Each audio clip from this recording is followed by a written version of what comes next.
Hello, it's Jay here again and welcome to another tutorial. In this lesson we're going to finish the player tied state, and yes, we are back to copying and pasting code that we've done previously, but we do need to do it, so we might as well continue on, get the next couple of lessons out of the way where we are just copying and pasting, and then we can continue on and create some new functions with some original code later. But for now, let's come to the player running state, and I'm going to copy the first if block where we minus the drain speeds from the hunger, hydration and stamina. We'll paste that in. I'm going to paste it here, I think, just below where we disabled the scripts, and we can actually delete the line where we minus the stamina, because in this state, while the player's stopped and basically gasping for breath, we're going to increase the stamina slowly. So with that said, let's come, and I'm going to come just below here where we deal with the audio, and I'm going to say if open and close brackets, open and close. We'll come inside the brackets, and again, if the current health is still greater than the minimum health, enter the comments. If current health is greater than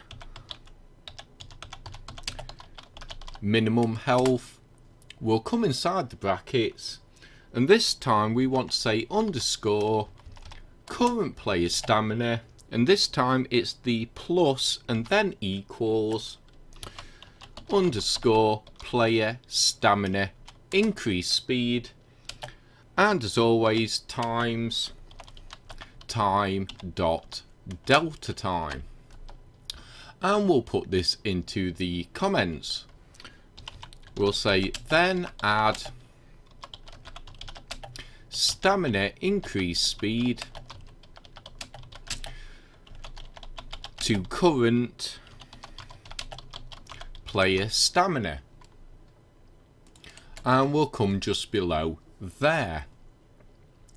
So we can still minus from our hunger and hydration, but while the player's resting in this state, we're going to add back to the stamina.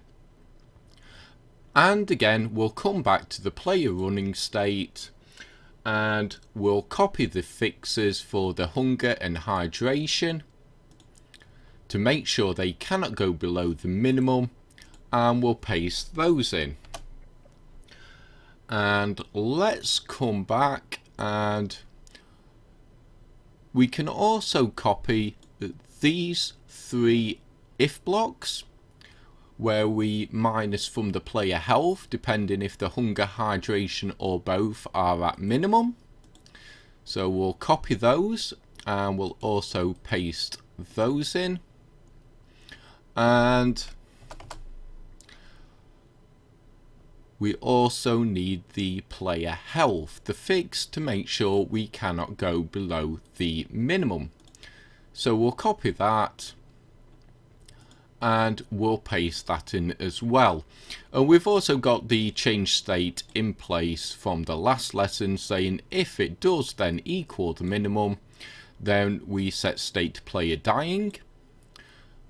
As I said, in this state, because the player won't be able to move because of this code, it's going to play an animation and an audio which basically simulates the player being out of breath.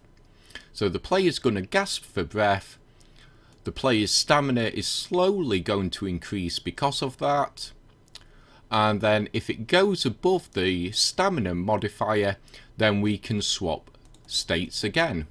We'll swap to player health reset, and again we do have some more code for this function which we'll input in the next lesson, but in this case it will then just iterate through to the correct state. And as I said in the last video, please don't worry about, oh, if the player cannot move, then the enemies are just going to continually attack the player and the player will die. As I said in a later lesson, we're going to create down at the bottom here somewhere basically a stamina boost function, which means that if the player is in this state and the player gets struck by an enemy, then the player gets a stamina boost. The stamina will jump up above the stamina modifier. The player state will change and the player can get away. And as I said, you can set that to whatever you like when we come to make that function, whether you want the enemy to be able to strike the player once, twice, 3 times in order to get above the stamina modifier. But we'll handle that in a later date. I think we'll leave it here for this video. I hope you enjoyed it. I hope to see you next time. And until then, as always, bye for now.